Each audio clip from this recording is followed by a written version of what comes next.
এটা হচ্ছে বিগো কোম্পানির একটা ইনফ্রারেড কুকার। এটাতে সমস্যা হচ্ছে এরর, পাওয়ার অন করলে হাই লেখা উঠে থাকে, শুধু হাই দেখাচ্ছে, আর কোনো পাওয়ার আসতেছে না, আর কোনো বাটন কাজ করতেছে না, এবং হিটিংও হচ্ছে না। যে কয়েলে যে হিট হবে, কয়েলও হিটিংও হচ্ছে না। তো এই সমস্যাটা মূলত কেন হচ্ছে সেটা এখন দেখবেন, এবং এই সমস্যাটার সমাধান এখন দেখবেন। তো এখন আগে আমাদের স্ক্রুগুলো খুলে আগে টাচ স্ক্রিন সাইড আলাদা করে নেব। তো এখানে মূলত হচ্ছে হিটিং যে সেন্সর, এই সেন্সরটা আগে চেক করতে হবে যে সেন্সরটা ঠিকমতো কাজ করতেছে কিনা বা সেন্সরটা অ্যাক্টিভ আছে কিনা। তো এখানে বিপে এবং মিটার বিপে সিলেকশন করব।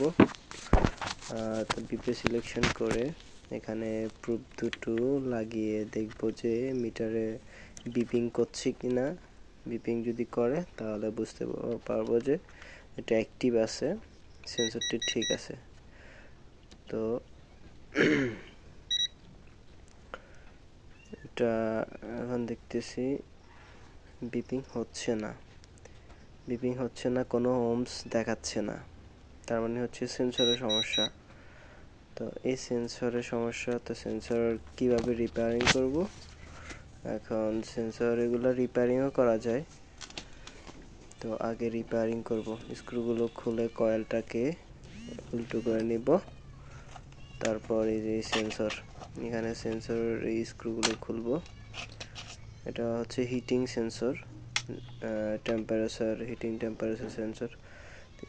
এটা রিপেয়ারিং করা যায়। তো এটা রিপেয়ারিং করার জন্য আগে ইনসুলেশন পাইপগুলো সরিয়ে নিতে হবে। তারপর সরিয়ে আমি ভিতরে যে কানেকশনগুলো ডিসকানেক্ট পাইছি, এই যে কানেকশন নতুন করে লাগিয়ে দিয়েছি। তো এখন ঠিক আছে, এখন এই যে বিপ সাউন্ড দিচ্ছে, ওহমসও দেখাচ্ছে, তার মানে হচ্ছে ঠিক আছে। আগে মূলত সেন্সরটা ডিসকানেক্ট ছিল, আমি সেন্সরটা আবার নতুন করে জয়েন্ট দিয়ে দিছি। তো এখন আমরা সেন্সরটা লাগিয়ে নিচ্ছি, টেস্ট করব যে মিটার দিয়ে টেস্ট করছি যে ঠিক আছে। তো মূলত এই সমস্যাটা এই সেন্সর জনিত সমস্যা। বিশেষ করে সেন্সরে বেশিরভাগ সমস্যা দেখা দিলে এই ধরনের এরর কোড দেখা দেয়। তো এখন দেখলাম ওকে, এখন ওই সিরিজ থেকে লাইন দেওয়া, আমি সিরিজ থেকে লাইন খুলে এখন ডাইরেক্ট লাইন দিছি।